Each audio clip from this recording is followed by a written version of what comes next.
Attorney Ricky Tumutorgo, nagtataguyod ng katotohanan, nakikipaglaban para sa bayan.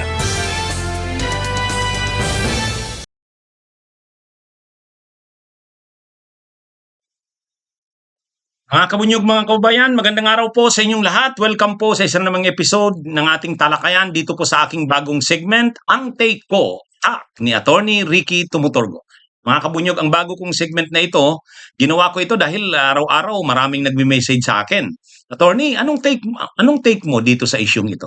Attorney, anong take mo dito sa pangyayaring ito? Kaya gumawa na ako ng regular na segment, ito na yon. Yung take ko ni Attorney Ricky Tumutorgo. Napapanood po tayo sa Attorney Ricky Tumutorgo YouTube channel. Kaya kung hindi pa po kayo nakasubscribe, subscribe na po kayo. Napapanood rin tayo sa Attorney Ricky Tumutorgo Facebook page. Kaya kung hindi pa po kayo nakafollow, follow na po kayo. At lagi nyo nang abangan ito, ang take ko, ni Attorney Ricky Tumutorgo. O mga kabunyog, grabe ang mga nabubunyag sa sinumpaang salaysay ni Ramil Madriaga. Ano pala? May plano palang isabotahe hanggang asasinasyon kay dating Senador Sonny Trillanes itong sila Digong Duterte. Ano yan, galing mismo yan kay Ramil Madriaga. Ano yan, mga kabunyog, hindi lang ang mga isiniwalat, ibinunyak ni Ramil Madriaga na may mga pinagplanuhan na isabotahe hanggang sa asasinasyon, hindi lang si Trillanes, si PBBM mismo. Yan yung mga matinding pagbubunyag ni Madriaga sa kanyang supplemental affidavit na binasa niya doon sa pagdinig ng Kamara under oath. Under oath. Ito kasing si Madriaga, based mismo sa kwento niya, siya ay graduate siya ng law. Graduate siya ng law sa San Sebastian. Hindi nga lang siya pumasa sa bar.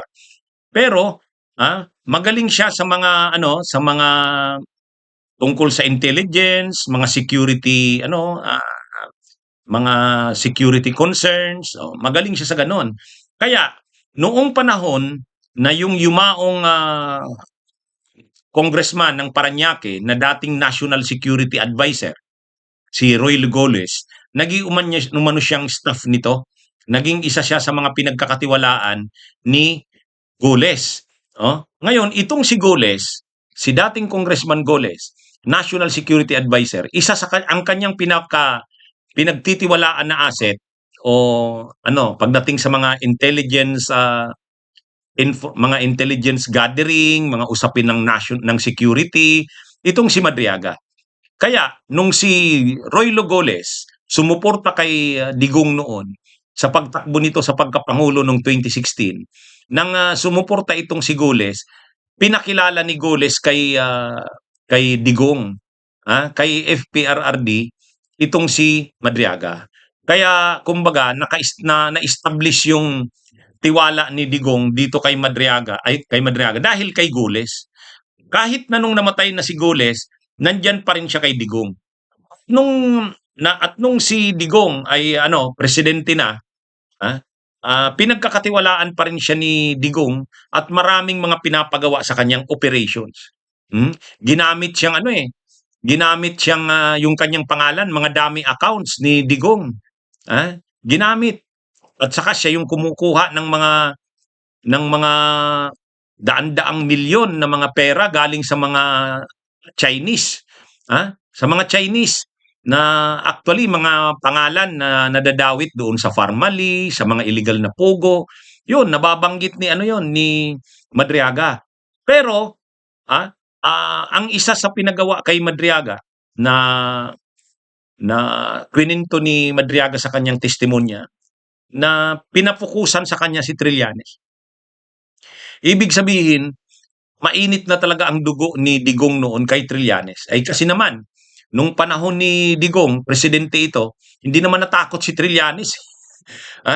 Si Trillanes ang nag-iimbestiga sa kanyang mga ill-gotten wealth, mga unexplained wealth, yung mga siya rin yung kumuha ng mga bank transactions. Yan yung ipipresent ni Trillanes sa hearing sa April 22, yung mga bank transactions na yan na inimbestigahan niya noon pa. Kaya noon pa mainit na talaga ang dugo ni Digong dito kay Trillanes. Makita naman natin 'yan do'n sa hearing, eh. Ay 'di ba do'n sa hearing, itong si, Digong ay babatuhin sana ng Mike si Trillanes. Ano ang issue doon na inuungkat? Yung tungkol sa mga bank accounts ni Digong na may mga pumapasok na pera sa kanyang account, sa account ni Sara, sa joint accounts nila na galing sa mga drug lords. Kaya galit si Digong doon. Pero pinapanindigan ni Trillanes na reliable yung kanyang mga sources. Kaya nung panahong buhay presidente pa si Digong, ayon kay Madriaga, binigay sa kanya ang trabaho na tutukan si Trillanes. At kung kinakailangang isabotahe ito, tayin ito, gawin.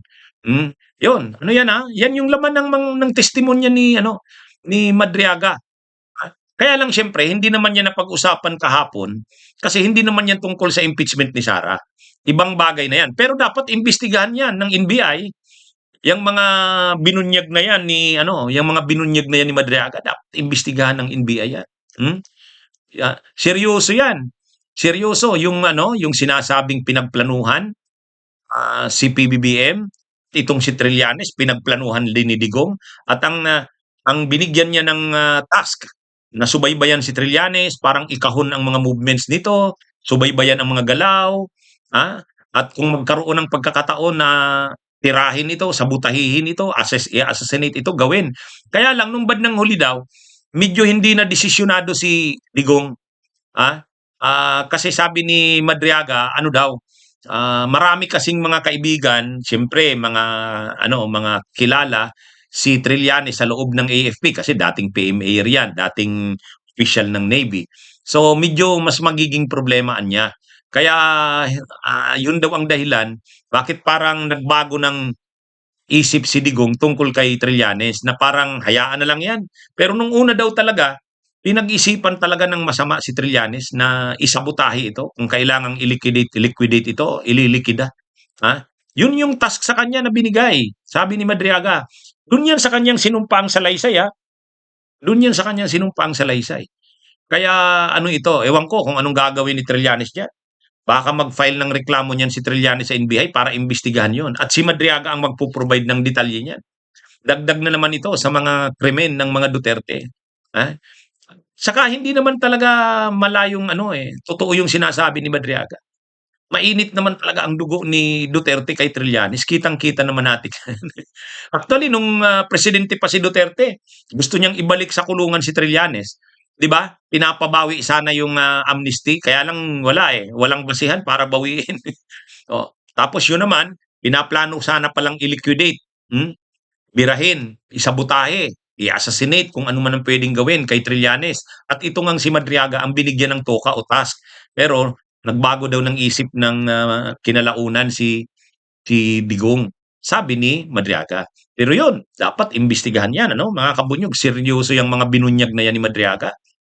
Sa tingin ko, may plano yan si Trillanes na magreklamo tungkol yan. Kasi ayan na, may testigo na. Dapat ilabas na ni Madriaga yung mga taong involved din sa ganyan, sa operation na yan kay Trillanes. Kasi syempre hindi lang naman siya yan. Hindi siya lang yan. Mayroon pa yang ibang mga na-involved diyan. Kaya abangan natin yan mga kabunyo. Itong mga retired generals na pro Duterte. Kahapon, April 14, talagang wala nang piniling araw, hindi man lang naghintay ng ibang araw. Talagang sinabay kahapon sa hearing ng Kamara tungkol kay Sara. Kaya hindi sila pinag-usapan, hindi nakakuha ng atensyon sa media Itong mga retired generals na ito. Sila retired General Pokis, yung retired Captain Valeroso ba 'yon? Yung mga nakikita nating mga mga maiingay na mga pro Duterte retired generals, mga retired military officers. Nagsampa sila kahapon. Ang grupo nila United People's Initiative, 'di ba? Nagsampa sila kahapon o announcement pa lang ba 'yon? Basta magsasampa sila ng petition for mandamus sa Korte Suprema para iobliga orderan si PBBM na ilabas ang kanyang mga medical records. Yun Yun yung yan yung ngayon, pinagkakaabalahan nitong mga retired generals. Saka ano ba tong mga DDS na bakit sa kanila? paniwalang-paniwala sila na si PBBM o ang Pangulong Marcos ay malubha na ang kalagayan, ah, ano na nga daw, umabot na 'yan sa puntong itinakbo na daw sa St. Luke's, gwardyado na yung St. Luke's, tapos may kumalat na patay na, sinabi pa kung anong oras.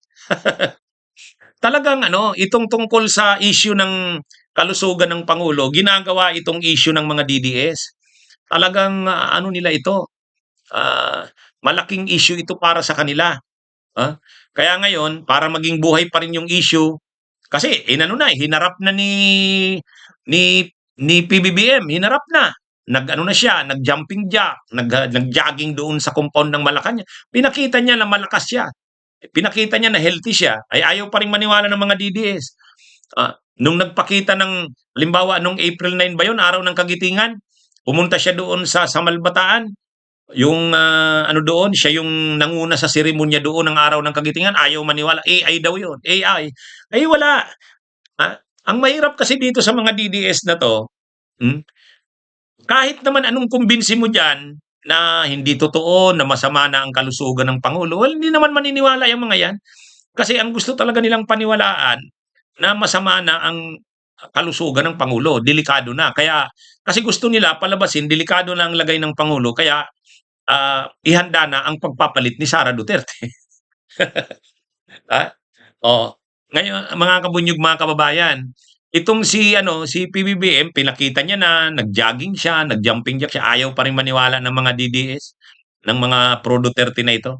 Talagang naniniwala sila na malala na daw ang sakit eh. Hindi na kayang mamuno sa bayan. Pero pinapakita naman ng Malacanang na ano pa, hindi naman totoong malala ang sakit. Kaya lang kahit naman anong gawin mo dito sa mga DDS, ano na sila eh, panatiko na sila sa paniniwala na kaya wala namang makakakumbinsi diyan. O ngayon, pupunta daw ng Korte Suprema para magmandamos. Ibig sabihin, uobligahin ang Pangulo na ilabas ang medical records. Eh samantalang ano naman 'yan eh, siyempre may privacy rin ang tao. Kahit naman presidente yan ng Pilipinas, may privacy yan sa ganyang mga bagay, yung medical records mo. Except, kung nakikita na talaga na malala na ang lagay mo, pero hindi mo sinasabi ang totoo. Oh, kumbaga tinatago mo sa sambayanan, medyo yan. Pero ito hindi, pinapakita naman eh. Saka napakarami nating isyung tututukan kaysa dyan sa kalusugan ng maliban na lang talaga kung ilang araw mo nang hindi nakikita, hindi nagpapakita, ayun, medyo may karapatan na ang taong bayan malaman talaga ano ba talaga ang status ng kalusugan ng Pangulo. Pero ito naman eh, aktibo pa rin sa kanyang mga engagement, sa mga events, ayaw lang talagang maniwala ng mga DDS, wala namang magagawa. Sa tingin ko naman, hindi naman naaaksyonan ng Korte Suprema yan. Aanuhan ba ng Korte Suprema yung ganyang petisyon? Panggulo lang to eh. Kaya nga lumalabas, itong issue ng kalusugan ng Pangulo, bahagi ng destabilisasyon eh. Pinagsasabay-sabay. Pinagsasabay-sabay. Kumbaga yung tungkol sa mga presyo ng mga bilihin, ng petrolyo, may mga rally-rally si Leandro Libesti doon sa Liwasang Bonifacio. Yung rally ng mga iba-ibang sektor, mga mahihirap, totoo yun. Yung transport strike, totoo yun. Hindi kagagawa ng mga pro Duterte yun. Pero yung rally doon sa Liwasan, na mga DDS ang nandun, mga vloggers, lang yun, panggulo lang yun. Tapos sinasabayan pa nitong pinapalaki yung issue ng kalusugan daw ng Pangulo, panggulo rin yan. Tapos nagbubuo na sila ng Rage Coalition, ito raw yung lalaban sa korupsyon, mga ito. Tama yung sinasabi ng NBI. Ang lahat ng ito ay bahagi ng mga plano sa destabilisasyon. Bahagi yan ng mga plano sa destabilisasyon. Kaya dapat imbestigahan. Katulad ngayon, mayroong issue mayroong gumugulong na yung hearing sa impeachment. Pinapalaki pa rin nila yung issue ng kalusugan. Sila lang naman ang interesado dyan, itong mga DDS na to. Ang problema, dahil panatiko nga, kahit naman anong pakita mo dyan ng ebidensya, hindi naman maniniwala yan. Di ba? Mga kabunyog, mga kabayan. Anyway, itong si Baste, ay si Mike Defensor sa kasi Panelo, nagbabanggaan ng mga deklarasyon ng dalawang ito eh. Mga kabunyog. Nagbabanggaan si Salvador. Salvador Panelo saka si Mike Defensor, anong pinagbabanggaan? Yung tungkol sa Plan B na si Baste ay Plan B kung hindi makatakbo si Sara. Hmm? Pinag-iinitan ngayon ni Panelo, ni Sal Panelo, pinag-iinitan si Congressman Tinyo ng Makabayan Black. Ha? Sabi ni Panelo, ay ano yan? Walang alam yan si Tinyo. Kasi sinabi ni Tinyo, ni Congressman Tinyo, na si Baste ay Plan B ng mga Duterte. Na kung talagang matuluyan si Sara sa impeachment, hmm, ah, ano ito mga kabunyog mga kabayan, kumbaga, kapag natuluyan si Sara sa impeachment, ano na yan? Ah, ano na, may Plan B sila, si Baste. Inanunsyo naman yan ni Mike Defensor doon sa pagtitipon ng raids yung pagbubuo ng raids. Oh, ano naman inanunsyo yan ni Mike Defensor doon sa pagtitipon, doon sa raids, yung binuo nilang bagong koalisyon nila. Sinabi mismo yan ni Mike Defensor. Kaya, nung sinabi yan ni Congressman Tinyo, hindi naman yan chismis. Pangalawa, nagpa-interview si Mike Defensor sa mainstream media, hindi vloggers lang. Sinabi niya yun. Sinabi niya na naman. Kaya, kumbaga, itong si Mike Defensor, paulit-ulit sinasabi niya na kung hindi makatakbo si Sara, may Plan B sila, si Baste. Itong si Panelo naman, hindi siya kumbinsido na may Plan B. Hindi pa raw yan napag-uusapan. Ewan ko, baka hindi siya kumbinsido na si Baste. Baka may iba siyang gustong imanok. Baka hindi siya kumbinsido na si Baste ang gawing Plan B. Ang sinasabi ni Sal Panelo, hindi raw kasi wala pa raw usapan yan, mga Plan B na yan. Di kayong mag-usap niyan nila Mike Defensor, pero yung sabihin mo, Sal Panelo, na nagchichismis si Tinyo, hindi. Napanood ko yung speech ni Mike Defensor doon sa pagbubuo ng Rage Coalition Napanood ko rin yung interview sa kanya. So hindi naman nagchichismis si Congressman Tinyo. Totoo yun na nagsabi si Mike Defensor. Panoorin nyo. Tapos itong si Panelo naman, nagpa-interview, ang sabi niya, hindi totoo yan, wala naman na Plan B, hindi pa napag-uusapan yan. Siguro, hindi pa nagpag-uusapan, nakasama si Panelo, hindi siya involved sa usapan. Outside the kulambo siya dun sa mga grupong nag-uusap ngayon. Yun siguro. Pero yung sabi ni Panelo na wala pang usapan, mayroong usapan. Kaya lang hindi siya siguro kasama sa nag-uusap. Yun. Outside the kulambo ka pala Panelo Pero yung birahin mo si Tinyo na parang si Tinyo ay nang-iintriga at sinungaling, mali kayo dyan. Mali ka Panelo dyan. Saka ang ibig lang sabihin yan, hati kayo. Hindi kayo sang-ayo na si Baste ang maging Plan B kung hindi makatakbo si Sara. Ang malinaw kasi dito, tinatanggap na nila ang posibilidad na posible nga talagang matanggal si Sara. O kung hindi man, mapersang mag-resign. So nag-aano na sila ngayon ng mga possible scenarios at ano yung Plan B diyan kung mangyari yan. So ngayon ang nangyari, ang nakita dito, si Baste nga ay inanunsyo na ni Mike Defensor. Nagpapa-interview pa siya na nagpapa-interview. Ay ang purpose yata talaga nun, kaya naman inaanunsyo na yan ni Mike Defensor para kung sino mang nag-i-interest na tumakbo na Plan B kay Sara, halimbawa si Bongo, tumigil na. Tumigil na, wag na, parang kitlin sa usbong pa lang. Ngayon nakikita naman yan May mga nagtutulak kay Bongo Wala sila doon sa launching ng Rage Coalition. Si Panelo, wala siya doon. Tapos ngayon, nagsasalita si Panelo, hindi pa naman daw yan napag-uusapan. Hindi ka siguro kasama sa usapan. Pero kila Mike Defensor, kila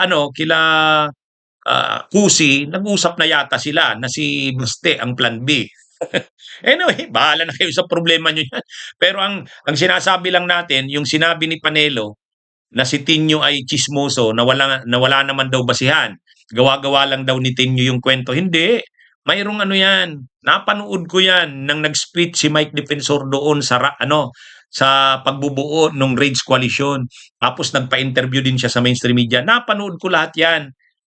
Ikaw siguro, Panelo, ang hindi nakakaalam noon. Kasi itchapwera ka, outside the kulambo ka. Yan ang totoo niya. At saka siguro hindi siya kumbinsido na si Baste ang maging Plan B. Pero ang malinaw dyan, hindi mo pala alam. hindi pala kayo nagkakasundo. O anyway, bahala na kayo sa problema niyo niya. Ang sinasabi lang natin na si Tinyo nang nagsabi nun, hindi niya tsismis yun. Mayroong pinagbabasihan si Congressman Tinyo nang sinabi niya yon. Yan ang malinaw diyan. Ano? Mga kabunyog, si Congressman Tinyo pa ng Makabayan Black, hindi naman yan na magsasalita ng walang basihan. Dating teacher yan. Ha? At saka professional yan, intelihente yan, hindi yan tulad ninyo, panelo. Ha? Okay, mga kabunyog, mga kabayan, magandang araw sa inyong lahat. Mabuhay po tayo.